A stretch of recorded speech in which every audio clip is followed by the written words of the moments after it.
everyone. Thank you so much for joining me today. Look at how dreary it is outside. And this is so crazy because just 2 days ago it was actually pretty nice and sunny. Welcome everyone that is joining me, and welcome all of my replay viewers. I wanted to introduce myself first. My name is Keely. If this is your first time with me, I'm the owner of lovehopeadventure.com. And you can follow me over there. I am a marriage blogger. I talk about marriage, how to go deeper in your relationship, be more intimate with your spouse, and I also do some lifestyle blogging. So today I wanted to come on and talk with you about how you need to be careful when venting about your frustrations with, about your spouse. Okay, let's just be real here. We all have some frustrations with our spouse, right? I know I'm not the only one. I love my husband dearly, and if he's watching, I love you, baby. But don't we have some times where we get just a little bit frustrated with what someone's doing? So I'm not saying that you should never share your frustrations with other people or that you should never have a time of venting, but what I am suggesting is that you just be very, very careful about the platforms you use or the ways you do it or who you talk to. Just last night, one of my blog friends, someone that I follow, had someone else really attack her. And unfortunately, the way it started out was that one blogger just had something that was really bothering them on their mind and ended up just raining it down on this other blogger who didn't even ask for it. Never vent on social media. That's right. And that's my husband, guys. Words of reason. He is right. Don't ever vent on social media about anything. And now I will have to say occasionally I have gone on a rant here on my blog about some of the things that I cannot stand, and porn is one of them. So, anyway, with that situation, it didn't start out where that person wanted to really hurt the other blogger, but she ended up having to make a public apology to all 1 million of her followers for how she treated this other person. And that had to be very hard for her to have to go back and say that she was sorry for that. But even though that person is sorry, a lot of the damage has kind of already been done because she vented those feelings at this other person in front of a live audience, a huge group of people. So it really got me thinking about how when we are in our marriages, and any relationship for that matter, we have to be so careful about who we talk to. I think that if you have a good, trusted friend who knows your spouse, then you should talk to them when you have problems.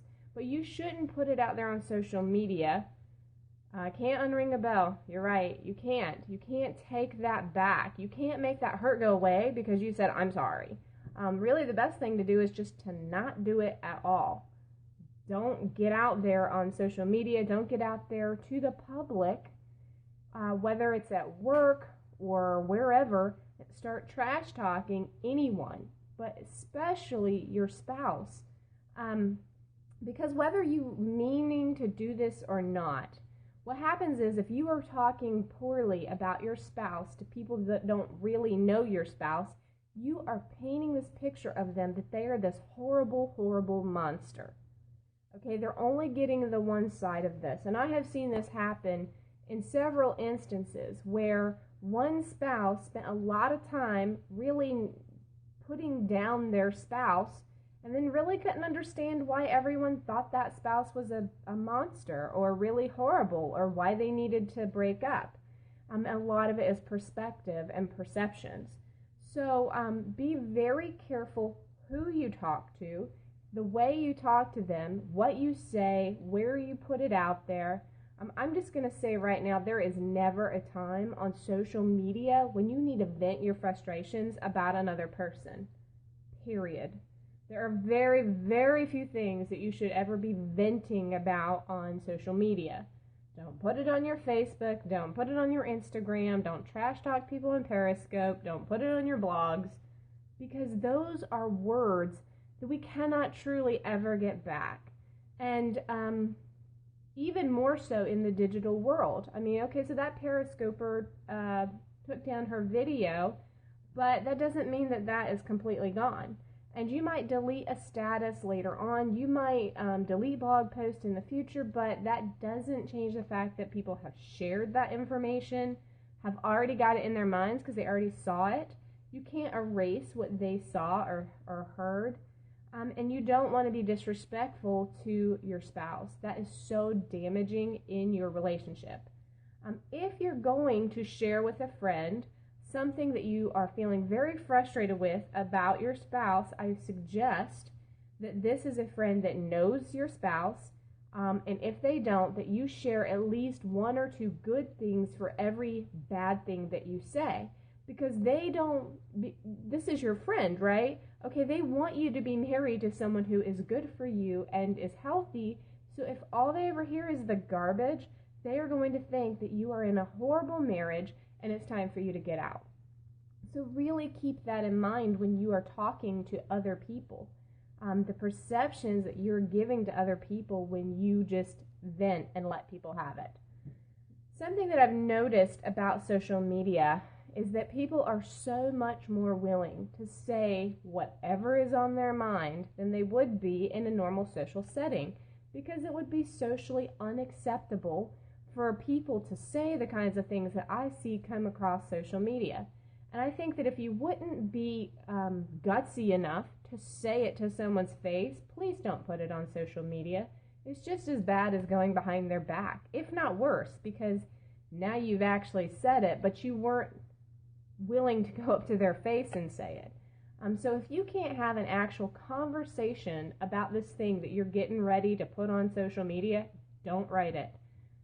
And I will tell you something about my blog. I know that I talk about sex an awful lot on my blog, and if you knew me in real life, outside of the blog, outside of Periscope or whatever, you would know that I am more than willing to have these conversations face to face with people, and I don't write about anything on there that I would feel ashamed of or uncomfortable saying to another person in real life.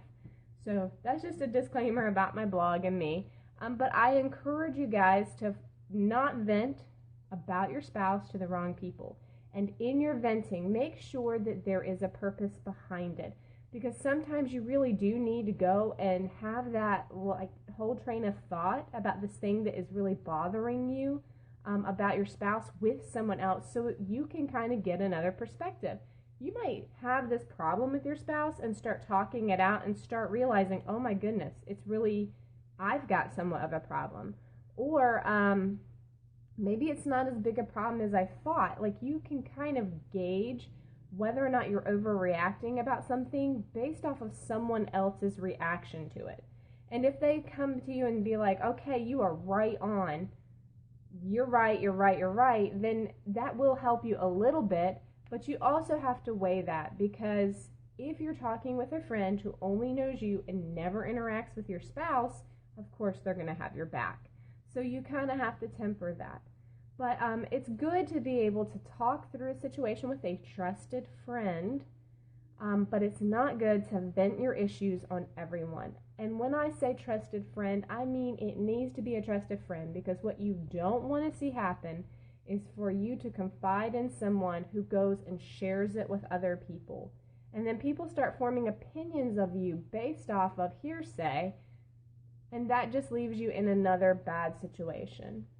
Thank you guys for joining me today. I did want to share with you something before I get off of here. I have this book, 25 Questions You're Afraid to Ask About Love, Sex, and Intimacy by Dr. Julie Slattery. I posted my review of this book today.